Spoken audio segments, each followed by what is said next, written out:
la liturgia nos presenta unas lecturas, yo diría, extremadamente claras.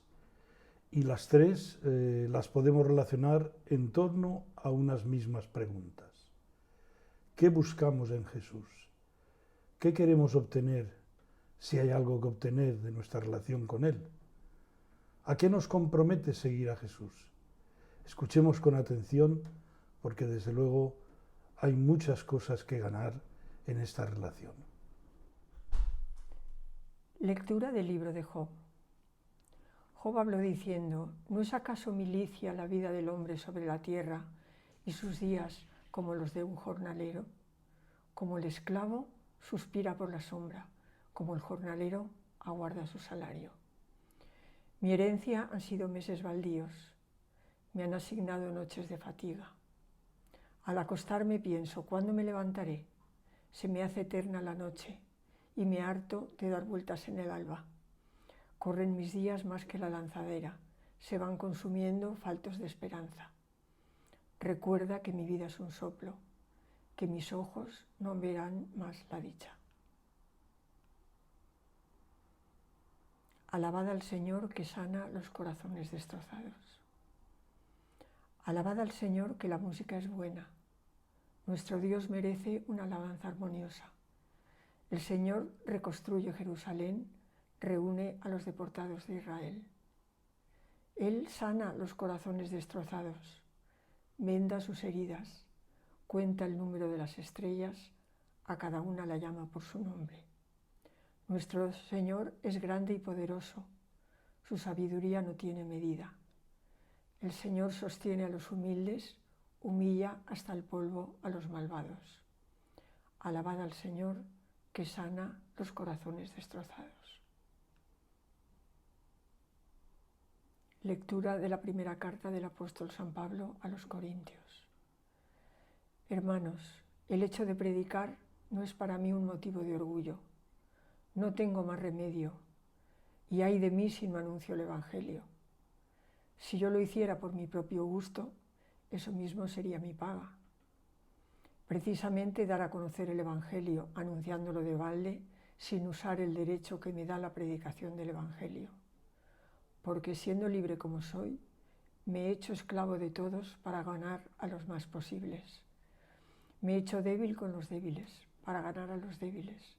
Me he hecho todo para todos, para ganar como sea a algunos. Y todo lo hago por causa del Evangelio, para participar yo también de sus bienes. Lectura del Santo Evangelio según San Marcos. En aquel tiempo, al salir Jesús de la sinagoga, fue con Santiago y Juan a la casa de Simón y Andrés. La suegra de Simón estaba en cama con fiebre, e inmediatamente le hablaron de ella.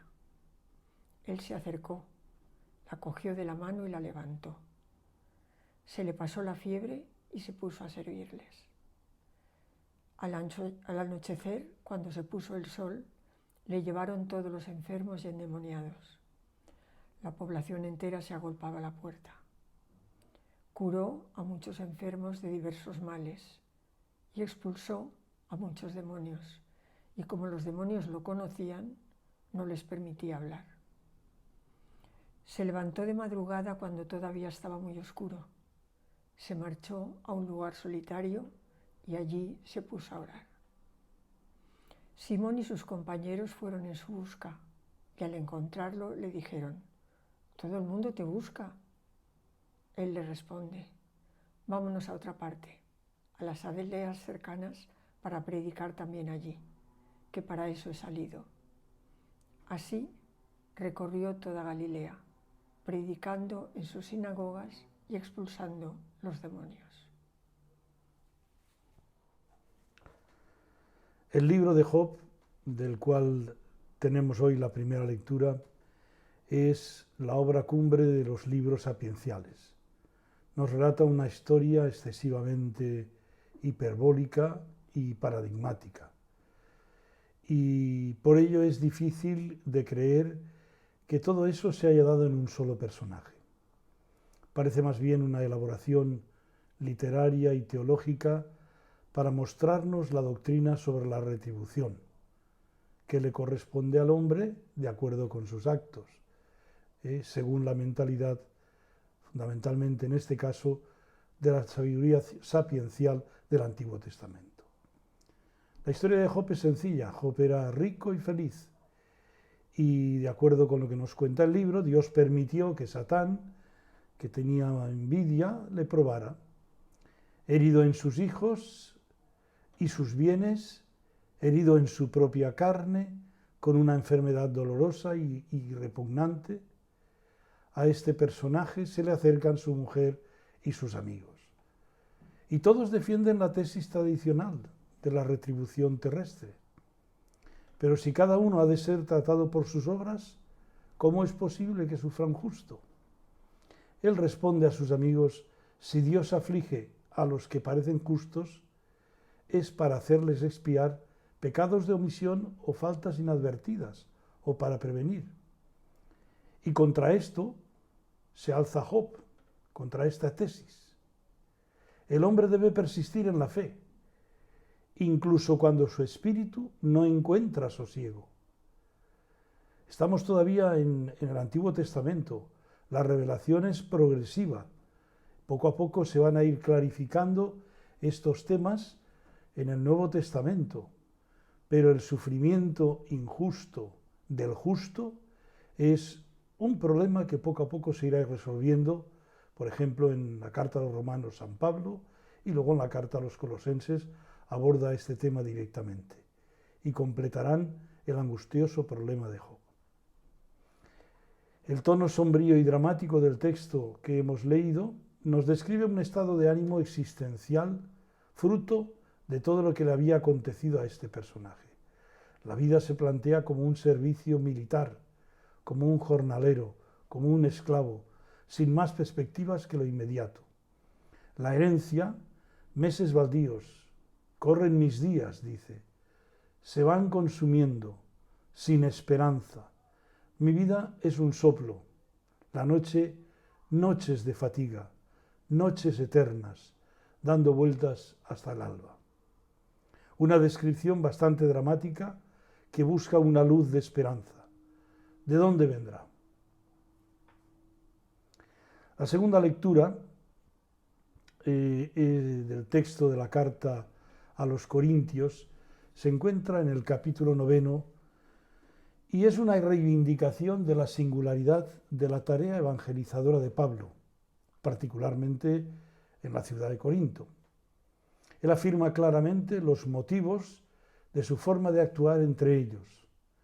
A pesar de que podía disfrutar de una serie de derechos legítimos, y nos da varios ejemplos, como evangelizador, vivir de la comunidad, etc.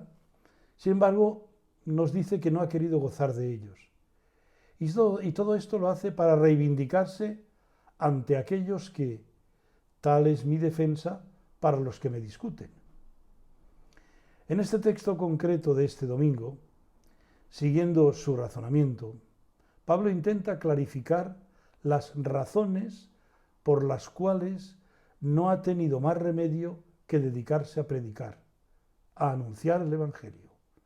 Deja bien claro que no es motivo de orgullo, ni por su propio gusto, porque esa sería su paga. Lo hace a pesar suyo, porque se lo han encargado. Estas expresiones dan a entender como si Pablo se sintiera obligado o coaccionado a evangelizar. Y así es. Pero esa obligación nace de lo más profundo de su ser. Es ontológica. Define de tal modo la totalidad de su personalidad que no tiene más remedio que actuar de ese modo. Está tan imbuido por el Evangelio que lo atraviesa totalmente, que tiene que evangelizar. De lo contrario, dejaría de ser él mismo. El Evangelio ha conformado en él una nueva identidad.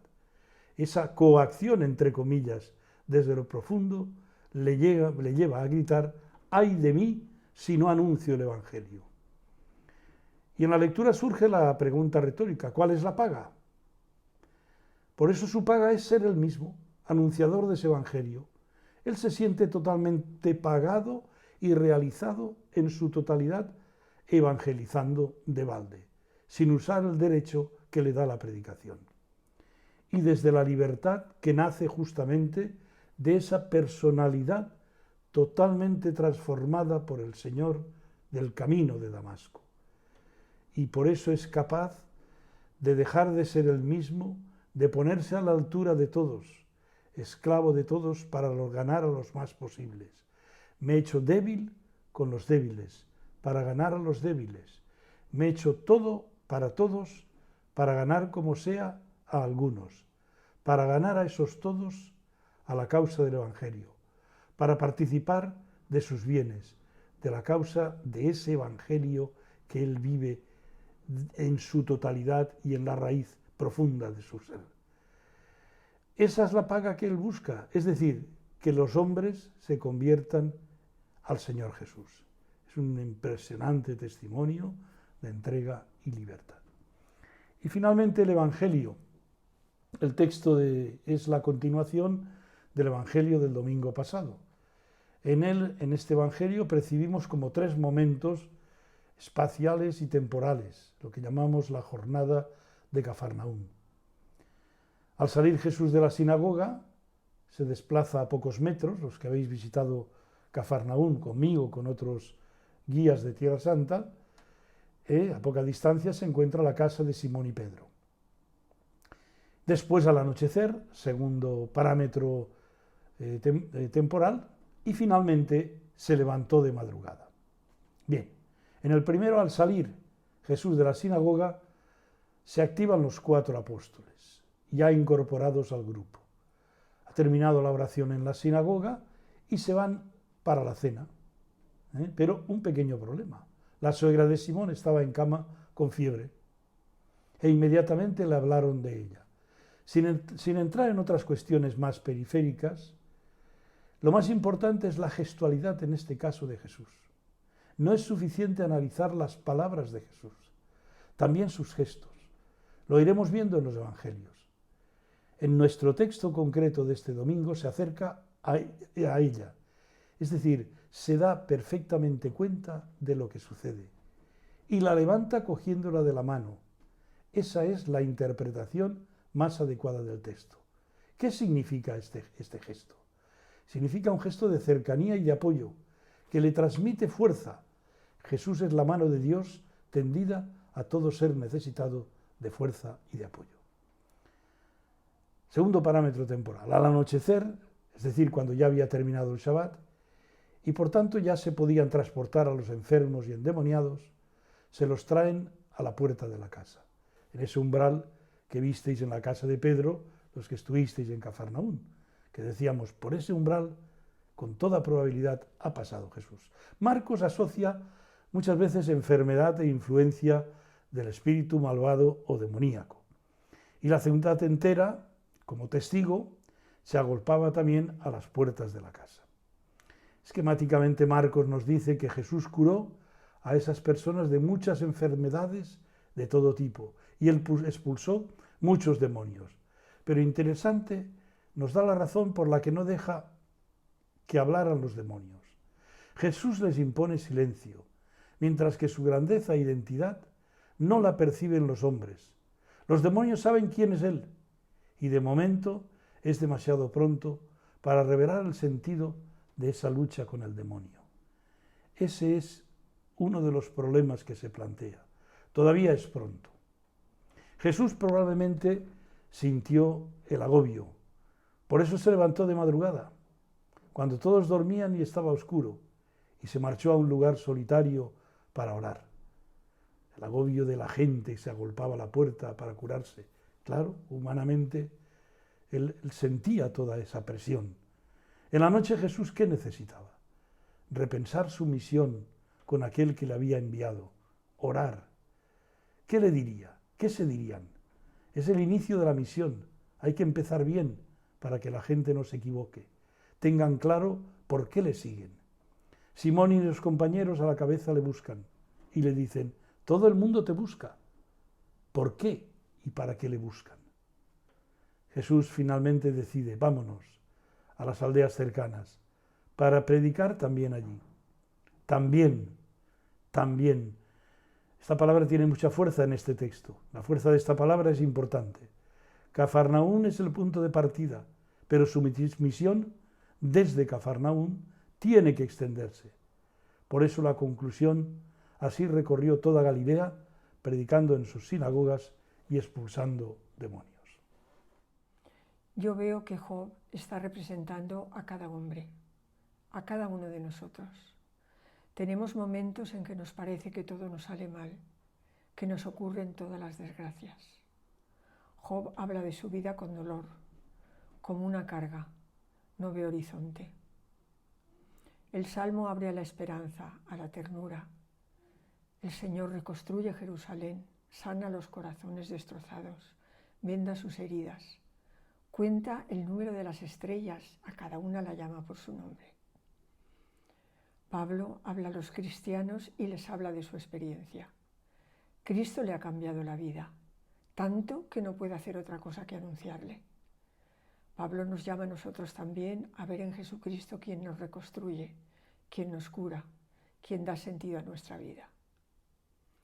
Jesús orienta su vida a anunciar el reino. Pasó haciendo el bien. Sus gestos, sus palabras, su búsqueda de tiempo para orar al Padre. No quiere que haya equívocos. Él le irá diciendo. No olvidemos ese tiempo perdido a solas con el Señor para ayudarnos a discernir el qué, el cómo y el cuándo. Con nuestra vida, gestos y palabras tenemos que anunciar el reino que está cerca.